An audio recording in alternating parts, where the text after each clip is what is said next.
সাহাল একাডেমির পক্ষ থেকে সকলকে স্বাগত জানিয়ে আজকের ভিডিও শুরু করছি এখানেই। তো আজকের টিউটোরিয়ালে আমরা শিখব কিভাবে একটা টেবিলের লেআউট ঠিক করতে হয়, কিভাবে একটা টেবিলের লেআউট এদিক সেদিক করতে হবে, কাস্টমাইজ করতে হবে। গত পর্বে আমরা শিখেছি কিভাবে একটা টেবিল ডিজাইন করতে হবে। সেই ভিডিও না দেখে থাকলে অবশ্যই ভিডিওটি দেখে নেবেন। এটা প্রিভিয়াস ভিডিও, অর্থাৎ 13 নম্বর ভিডিওটিই ছিল ওইটা নিয়ে। তো চলুন শুরু করা যাক। এর জন্য আমরা প্রথমত যেটা করব, একটা টেবিল ড্র করে নিব। ভিজুয়ালি ড্র করলাম। আচ্ছা, টেবিল সাপোজ এরকম করলাম একটা বোঝানোর জন্য আর কি। দেন হচ্ছে আমরা লেআউটে চলে যাব। লেআউটে যাওয়ার পরে এই যে টেবিল, এখানে প্রত্যেকটা সেলকে আমি সিলেক্ট করলাম। আসলে সিলেক্ট করার পরে আমি যেটা করব, এটার হাইট এখান থেকে আমি বলে দিতে পারবো। আমি হাইট সাপোজ দিলাম 2 ইঞ্চি, তাহলে এটার হাইট 2 ইঞ্চি করে হয়ে গেল। ঠিক আছে, এটার উইডথ যা আছে তাই আমি সাপোজ রাখছি। দেন হচ্ছে আমি এখান থেকে যেটা করব আসলে এখানে ডাটাগুলো এখান থেকে আমি এটা যে কারণে করেছি আসলে, এই যে এই অ্যালাইনমেন্টটা বোঝানোর জন্য দুইটা রো দুইটা কলাম নিলাম, সেগুলোকে এরকম বড় বড় করে দিলাম। রাইট, অ্যালাইনমেন্টটা খুব ভালোভাবে যাতে বোঝা যায়। ওকে, এখানে জাস্ট একটা টেক্সট রয়েছে। এখন এই যে টেক্সটটা রয়েছে, এটাকে আমরা নানান দিকে নিয়ে যাব কিভাবে। এই যে টেক্সটটা আপনারা দেখতে পাচ্ছেন, এই যে এক এক দিকে যাচ্ছে, কিন্তু টেক্সটটা কিন্তু এক এক দিকে সুন্দরভাবে মুভ করতেছে। যেদিকে সরাচ্ছি সেদিকে যাচ্ছে, যেদিকে সরাচ্ছি সেদিকে যাচ্ছে। রাইট, তো এইভাবে ফুল সেন্টার রাখতে চাইলে এই যে সেন্টার এখানে দিয়ে দেবো। এখানে কিন্তু 9টা পজিশন সুন্দরভাবে দেয়া আছে, আপনারা যেটা খুশি সেটা এখান থেকে নিয়ে নেবেন। ঠিক আছে, তো টেক্সট ডাইরেকশনের ব্যাপারটা, টেক্সট ডাইরেকশনটা কিভাবে হবে এখান থেকে আমরা কিন্তু সিলেক্ট করে দিতে পারি। ওকে, টেক্সট এই যে এখানে হচ্ছে বটম টু আপ, রাইট, এটা হয়েছে লেফট টু রাইট, এটা হয়েছে আপ টু বটম, আর এটা হয়েছে বটম টু রাইট। তো এই হচ্ছে বিষয়, এভাবে আমরা টেক্সটের ডাইরেকশন গুলো দিয়ে দিতে পারি। আর সেল মার্জিনটাও আমরা এখান থেকে বলে দিতে পারি। তো সেল মার্জিনের ব্যাপারটা আপনারা অলরেডি জানেন, এটা কিভাবে কি করতে হবে, এজন্য এখানে আমি আর হাত দিচ্ছি না। তো টেক্সট ডাইরেকশন বুঝলাম, অ্যালাইনমেন্ট, টেক্সটের যত ধরনের টেবিলের অ্যালাইনমেন্ট থাকতে পারে সেগুলো আমরা কিন্তু বুঝে গেলাম। ওকে, তাহলে আমরা এই টেবিলটাকে রিমুভ করে দিলাম। এখন নতুন করে আরেকটা টেবিল নিব আমরা বাকিটা বুঝার জন্য। সাপোজ এখানে নিলাম, এখানে দিলাম সিরিয়াল নাম্বার। আচ্ছা, সিরিয়াল নাম্বার এখানে দিলাম, ফাইন। এখানে দিলাম সাপোজ নেম, এখানে সাপোজ দিলাম এজ, এখানে সাপোজ দিলাম স্কোর, এখানে এখন আমাদের যেমন সাপোজ এই যে এই এখানে যে আমাদের কলামটা রয়েছে, যে পুরো কলামটা আমাদের প্রয়োজন নেই। হ্যাঁ, তো এই কলামটাকে আমরা বাদ দিয়ে দিতে চাচ্ছি। এখন লেআউটে এসে এটা কিন্তু সহজেই বাদ দিয়ে দেয়া যায়। ঠিক আছে, এটা বাদ দিতে হলে আমরা এখানে ডিলেটে ক্লিক করতে পারি, আর ডিলেট কলামস, এখানে কলামসে ক্লিক করতে পারি। কলামসে ক্লিক করার সাথে সাথে কিন্তু এটা ডিলেট হয়ে গেল।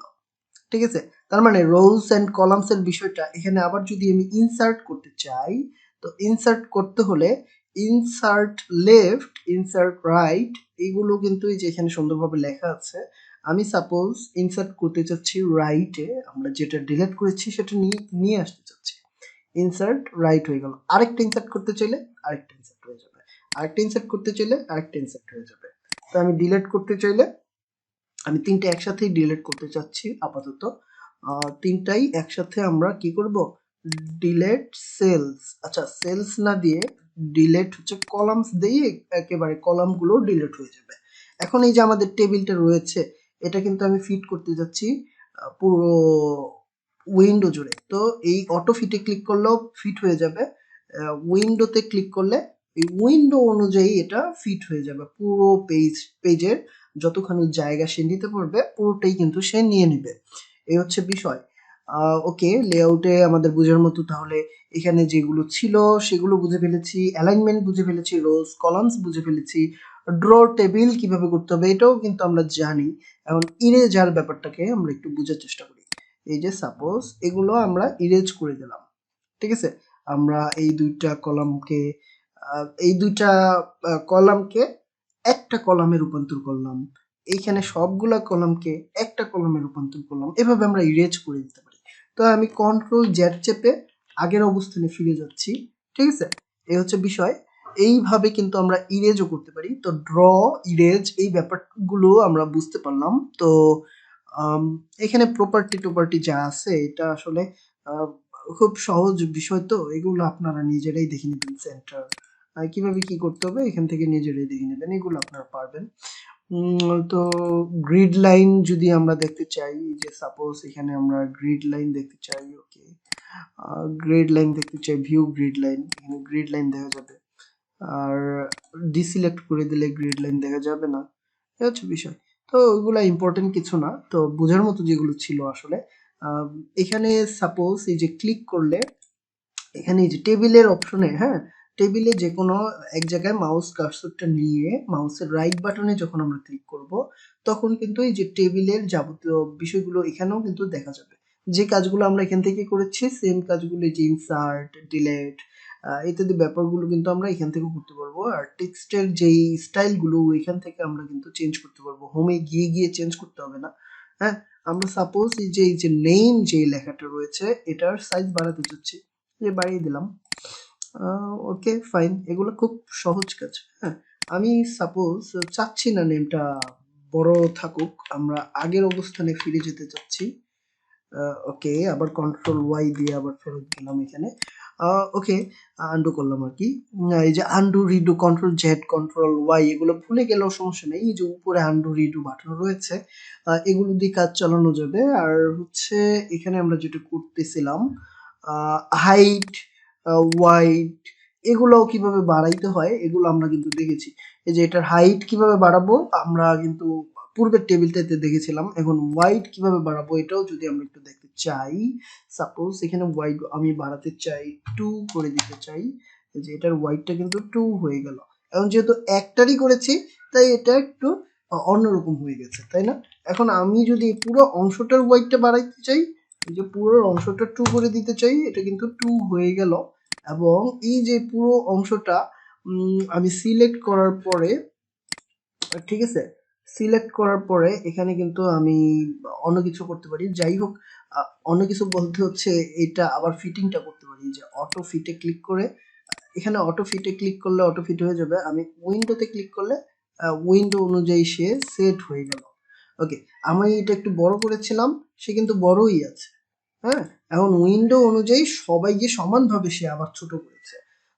এটা একটু বড়ই আছে কিন্তু সবাইকে সমানভাবে ছোট করতে গিয়ে ও কিছুটা ছোট হয়ে গেছে। আমি এটা 2 করে দিয়েছিলাম, মানে 2 ইঞ্চি করে দিয়েছিলাম, কিন্তু সে কমে 1.91 ইঞ্চিতে রূপান্তরিত হয়ে গেছে। এই যে অটো ফিট উইন্ডো অনুযায়ী করার কারণে এটা কিন্তু এমন হয়ে গেছে। এখন ফিক্সড কলাম উইথ দিলে এই কলামের উইথ আমরা যত দিব ততই থাকবে। এখানে একটা ক্লিক করলে আমরা এখানে দেখতে পাবো। ওকে ফাইন, এখন আমরা কিন্তু এই বিষয়গুলো দেখে নিলাম যে সেলের সাইজগুলো কিভাবে আমরা করতে পারি। এখন ডিস্ট্রিবিউট কলাম এখানে ক্লিক করলে সাথে সাথে সবগুলো সমান হয়ে যাবে। ডিস্ট্রিবিউট রতে ক্লিক করলে সবগুলো সমান হয়ে যাবে। সাপোজ আমি এই রোটার যে হাইট এটা আমি 0.3 করে দিলাম, ঠিক আছে? এই রোটার হাইট 0.3 করে দেওয়ায় যেটা হলো এটা একটু বড় হয়ে গেল অন্যগুলোর চাইতে, তাই না? তো এই যে এইটা যে একটু বড় হয়ে গেল না, এখন ডিস্ট্রিবিউট রতে যখন আমরা ক্লিক করব, ওকে, ডিস্ট্রিবিউট রোতে যখন ক্লিক করব আবার কিন্তু এটা সমান সমান হয়ে গেল, ঠিক আছে? তো আমরা সেল সাইজ বুঝলাম, অ্যালাইনমেন্ট বুঝলাম, এবং হচ্ছে রোজ এন্ড কলাম বুঝলাম, ড্র বুঝলাম, টেবিল বুঝলাম ইত্যাদি, যে এখানে প্রপার্টি গুলো এখানে শো করবে, এগুলো দিয়েছি আমরা। যাই হোক, এটা বিস্তারিত আপনারা ঘেটে দেখবেন, সবকিছু বলার তো প্রয়োজন নাই, যেগুলো বেশি প্রয়োজন হয় না আমাদের জানার সেগুলো আমি বলছি না ভিডিওর সাইজকে কমানোর জন্য। এমনিতেই এটা অলরেডি ভিডিওটা 10 মিনিট প্লাস হয়ে গেছে দেখতে পাচ্ছি। ওকে, তো বাকি বিষয়গুলো আমরা একটু দেখে নেই, যে সর্টিং এর যে বিষয়টা, হ্যাঁ, এই যে convert to text, sorting, formula, এই যে ডাটা রিলেটেড বিষয়গুলো, এগুলো আমরা একটু দেখে নেব। স্প্লিটের বিষয়টা এর আগে একটু দেখে নেই। সাপোজ এখানে আমি স্প্লিট করতে চাচ্ছি, এই যে মানে স্প্লিট করা মানে কি, বিভক্ত করা, তাই না? তার মানে আমার এখানে একটা কলাম ছিল, এই কলামকে আমি বিভক্ত করে একটা কলামকে দুইটা কলামে রূপান্তরিত করলাম। তো এটা আমি আবার ইরেজ করে দিচ্ছি, ঠিক আছে? আমি একটু বেশি নিয়ে ফেলেছিলাম, তো আমি একটা ইরেজ করে দিলাম, ঠিক আছে? এই হচ্ছে বিষয়, এভাবে আমরা ইরেজ করে ফেলতে পারি। তো স্প্লিট, টেবিলকেও স্প্লিট করতে পারি। সাপোজ এর মাঝখানে একটা অংশ আমরা টেবিলকে ভাগ করে দিতে পারবো, যে এখানে ক্লিক করব সেখানেই বিভক্ত হয়ে যাবে। তো টেবিল, এটাকে আমি স্প্লিট করতে চাচ্ছি না, এগুলো জাস্ট দেখানোর উদ্দেশ্য দেখানো। এখন আমরা যেটা করব আসলে, শর্টিং এর বিষয়টা দেখে নেব। সাপোজ এখানে 1, এখানে 2, এখানে 3, এখানে 4 দিলাম, আর এখানে নেম দিলাম সাপোজ মিস্টার এক্স। ওকে, এটা mister X, mister Y, and এখানে মিস্টার জেড, আর এখানে আছে হচ্ছে সাপোজ মিস্টার পি। এখন সব কেউ বয়স 27, কারো বয়স হচ্ছে আপনার 25, কারো বয়স হচ্ছে 14, কারো বয়স 92, এরকম আছে। হ্যাঁ, এখন স্কোর করেছে 3.25, 3.00, 4.00, আর হচ্ছে 2.75, এরকম আছে। হ্যাঁ, এখন আমি সর্ট করতে চাচ্ছি এই বিষয়গুলোকে।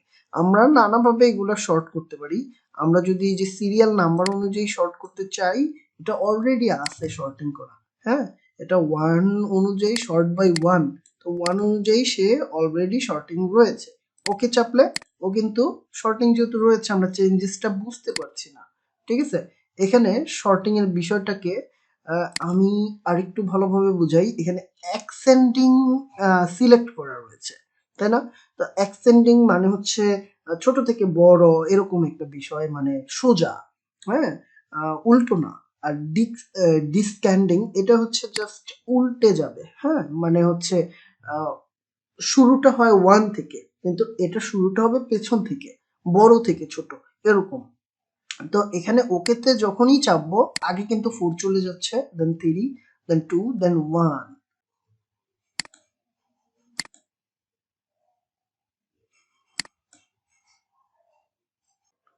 তো আমরা এটা হচ্ছে ছোট থেকে বড় আকারে শর্টিং করে নিলাম। এটা আমরা চাচ্ছি সবচেয়ে বেশি যারা পাবে, যে পাবে আসলে সেই অনুযায়ী, যে ফোন নাম্বার কলামকে আমরা নাম্বার অনুযায়ী আসলে করতে চাচ্ছি ডিক্রিজিং আকারে। তার মানে হচ্ছে বড়, মানে বেশি যে পেয়েছে তারটা আগে শো করবে। এই যে এখানে আমরা দেখতে পাচ্ছি যে 4 পেয়েছে তারটা আগে শো করতেছে, এইভাবে এভাবে শো করতেছে। তো আমরা এখানে এই যে এইটার অর্ডার নেম অনুযায়ী আমরা শর্টিং যদি করতে চাই, তখন আমরা এটাকে যেটা করব, শর্টে ক্লিক করব, এখানে কলাম 2, এটা টেক্সট অনুযায়ী শর্টিং হবে, এটা অ্যাকসেন্ডিং আকারে হবে। তো ওকেতে চাপলে কিন্তু এই যে পি এক্স ওয়াই জেড আমাদের ধারাবাহিকতা বজায় রেখে কিন্তু হয়ে গেছে। যে সিরিয়াল নাম্বারটা দেখলেই কিন্তু আমরা বুঝতে পারছি আসলে এখানে কি ঘটনা ঘটতেছে। সেম ভাবে আমরা এজ, সবচেয়ে কম এজ থেকে সবচেয়ে বেশি এজে যদি যেতে চাই, তাহলে এখানে আসলে আমরা যেটা করব, কলাম 3 এবং এটা একটা নাম্বার, কম থেকে যেহেতু বেশি তাই অ্যাকসেন্ডিং, আর যদি বেশি থেকে কমে চাই তাহলে ডিসেন্ডিং।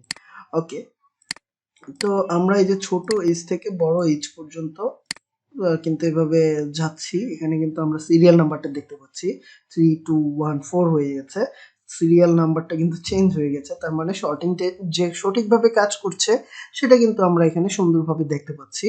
তো convert text to text formula, convert to text ব্যাপারটা কি, এটা কিন্তু আমরা জানি আসলে। আমরা টেক্সট টু কি করেছিলাম কি আমরা টেক্সট টু টেবিলে কনভার্ট করে শিখেছিলাম। তো আজকে আমরা এখান থেকে দেখব কিভাবে একটা টেবিলকে টেক্সটে কনভার্ট করতে হয়। তো এখানে এই প্রত্যেকটা সেল হয়ে যাবে কি একটি ট্যাব চলে আসবে প্রত্যেকটা সেলের মধ্যে। তো এখানে ওকে চাপলেই কিন্তু এই যে সুন্দরভাবে টেবিলটা চলে গেল, জাস্ট এরকম লিস্ট করা হয়ে গেল। তো এইভাবে কিন্তু আমরা এই ব্যাপারটাকে আসলে সামলাতে পারি। এভাবে একটা টেবিল তৈরি করতে পারি যেখানে কোনো বর্ডার থাকবে না, আসলে বর্ডারলেস টেবিল হয়ে যাবে। ঠিক আছে, তো আমি এটা ব্যাকে নিয়ে আসছি, লেআউটে যাচ্ছি, ফর্মুলাতে গেলে আমরা এখানে ফর্মুলা এখানে দিতে পারি। ঠিক আছে, তো এই ফর্মুলার ব্যাপারগুলো হচ্ছে খুব জটিল কিছু না, খুব সহজ একটা বিষয়। এখানে যোগ করতে চাই, সাপোজ এখানে প্রত্যেকের এই যে এইজটাকে আমরা যোগ করতে চাচ্ছি, এজন্য হচ্ছে আমি এখানে একটা লেআউটে যাব, ইনসার্ট বিলোতে যাব, দেন এইখানে হচ্ছে সাপোজ এটা আমি ইরেজ করতে চাচ্ছি, যে এটা ইরেজ করব আবার এটা ইরেজ করব। ওকে, সাপোজ এই যে এখানে আমি লিখলাম টোটাল, আর এইটার যোগফলও চাচ্ছি, এটার যোগফলও চাচ্ছি। এখন কি করতে হবে সবাই বুঝতে পারছি, এখানেও যোগফল দিলে যোগফল চলে আসবে, এখানেও যোগফল দিলে যোগফল চলে আসবে। এই পুরোটা ডিজাইনটা আমরা যদি করতে চাই তাহলে আমরা টেবিল ডিজাইনে যাব। এখন এখানে টেবিল টোটাল আছে, টেবিল টোটালে দিব, টেবিল টোটাল হিসেবে শো করছে, রাইট? এখানে যেহেতু কোনো ডিজাইন আমরা রাখিনি তাই কিন্তু ডিজাইনটা বোঝা যাচ্ছে না। তো আমরা একটা ডিজাইনে গেলাম, এখন কিন্তু ডিজাইনটা সুন্দরভাবে বোঝা যাচ্ছে, রাইট? আর সিরিয়াল নাম্বারটা মানে এখানে যেটা হয়েছে টেবিল ডিজাইনের, আমি এখানে অবশ্যই ব্যান্ডেডই চাচ্ছি, এই যে ব্যান্ডেড রো চাচ্ছি, কিন্তু আমি এখানে কিন্তু চাচ্ছি না এগুলা এই যে বোল্ড থাকুক। তখন আমি হচ্ছে যেটা করব, ফার্স্ট কলাম যেটা আছে সেটা আনসিলেক্ট করে দেব, মানে ডিসিলেক্ট করে দেব, তাহলে কিন্তু সেই বোল্ড অপশনটা আর এখানে নেই। তো এইভাবে টেবিলের ডিজাইনটা আমরা করতে পারি, আর নিচে এভাবে যোগফল করতে পারি, আমাদের যোগ করা লাগলো না, যোগগুলো কিন্তু অটোমেটিক হয়ে গেল। তো এইভাবে এখানে কিন্তু আমরা দেখতে পাচ্ছি লেআউটে গেলে ফর্মুলাতে আরো অনেক কিছুই রয়েছে যেগুলো আমরা চাইলেই এখানে করতে পারতাম। ঠিক আছে, অ্যাভারেজ ছিল, দেন হচ্ছে অনেক কিছু ছিল আসলে, যে ফর্মুলাতে গেলে এখানে কিন্তু আমাদের অনেকগুলো অপশনই ছিল। তো এই ব্যাপারগুলো আমি এখানে দেখাতে চাচ্ছি না আসলে, এগুলো আমি চাচ্ছি হচ্ছে আমরা যেই মাইক্রোসফট এক্সেল নিয়ে যে টিউটোরিয়াল সিরিজটা নিয়ে আসবো, সেখানে এই বিষয়গুলো দেখাবো, সেগুলো দেখলে কিন্তু আপনাদের ধারণা ক্লিয়ার হয়ে যাবে। এগুলো নিয়ে আর কোনো ধরনের কনফিউশন থাকবে না, আপনারা ভিডিওগুলো ফলো করতে থাকুন এবং পরবর্তী এই ধরনের টিউটোরিয়াল পেতে কিন্তু আমাদের উৎসাহ যোগাতে হবে, নতুবা কিন্তু আমরা উৎসাহ হারিয়ে ফেলবো আসলে। ভিডিও করব কিন্তু আপনারা দেখবেন না বা উৎসাহিত করবেন না, অনুপ্রাণিত করবেন না, এমন না হলে, মানে এমন যদি হয় তাহলে কিন্তু আসলে ভিডিও করার অনুপ্রেরণা থাকে না, একটা সময় পরে আর ভিডিও করতে ইচ্ছে করবে না। তো এ ধরনের ভিডিও যদি আপনারা নিয়মিত চান, আমাদের ইউটিউব চ্যানেলটা অবশ্যই সাবস্ক্রাইব করে দিবেন এবং পাশে থাকা বেল বাটনটি তো বাজাতেই হবে। ধন্যবাদ।